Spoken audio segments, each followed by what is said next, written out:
Hətta bir 10 ildə qabaqda. Yəni mən vəbki anamla bacımdan sonra təmiz oxumağı tərk eləmək istəyirdim. Yəni o bu şey oldum da. Bir qolum, qanadım qırılmışdı. Yəni o toy məsələsi deyil, təbii ki. Niyə fikirləşdin ki, mama dünyadan dəyişəndən sonra və ən əsas ki, qızıvı gəlin köçürdəndən sonra bu sənətdən getmək istəyirdin? Oğlunun yanıma getmək istəyirdin? Yox. Və niyə belə elədin? Yəni bir var sənətin olmaya, bir var zorla cəmaat özünü yedizdirsən, yox.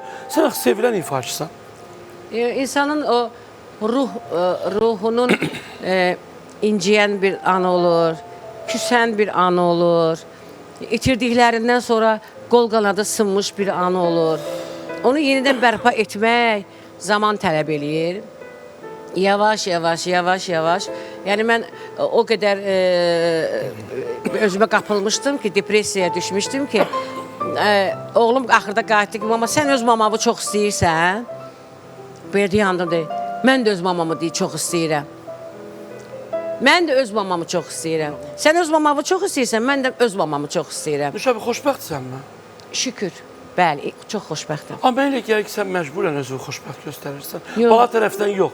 Ümumiyyətcə, Allah Rıza bəy də salamlayıram buradan. Yəni, bir qadın kimi xoşbəxtsən. Amma ətrafınla bağlı xoşbəxt. Mən məsəl üçün ətrafımla bağlı xoşbəxt deyiləm. Dostlarımdan yarımamışam. Var ya bir iki dostum. Amma dostlarıma da deyirəm ki, bax, bu günləri uşağıma görə xoşbəxtəm. Amma o xoşbəxtçiliyi də mənə sakit keçirtməyə icazə vermirlər. Mən sənə deyim, bunu qəbullanmalısan ki, sən ictimai bir şəxsiyyətsən. Sən o udarları, zərbələri görməliydin, bilməliydin və bunu qəbullanmalısan. Sən bayaq dedin, xoşbəxtlik, sakitliyi sevir. Sən həmişə o gizli saxla ki, bəzi məqamları, hansısa ki, səni sonra qıcıqlandırmasın, ki, sonra başın ağrımasın. Mən niyə xoşbəxtəm?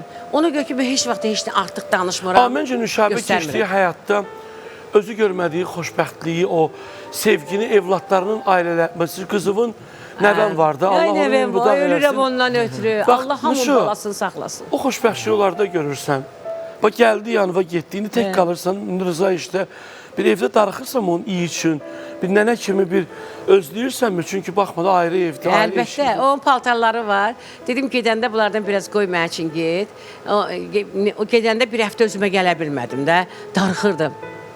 Uşağın paltarlarını iyiliyirdim, yastığımın yanındaydı. Onunla indi, sonra götürüb qoymuşam şifoneri, gördüm ki, evin iyi gedib, uşağın paltarındakı iyi gedib, darıxıram. Amma yaxşı ki, bu telefonlar var görüntülü. Hər gün onu oxşayıram, sevəliyirəm.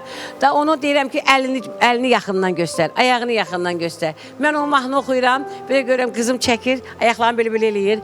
Hər şey mənə xoş gəlir. Adam xoşbəxt olur, əlbəttə.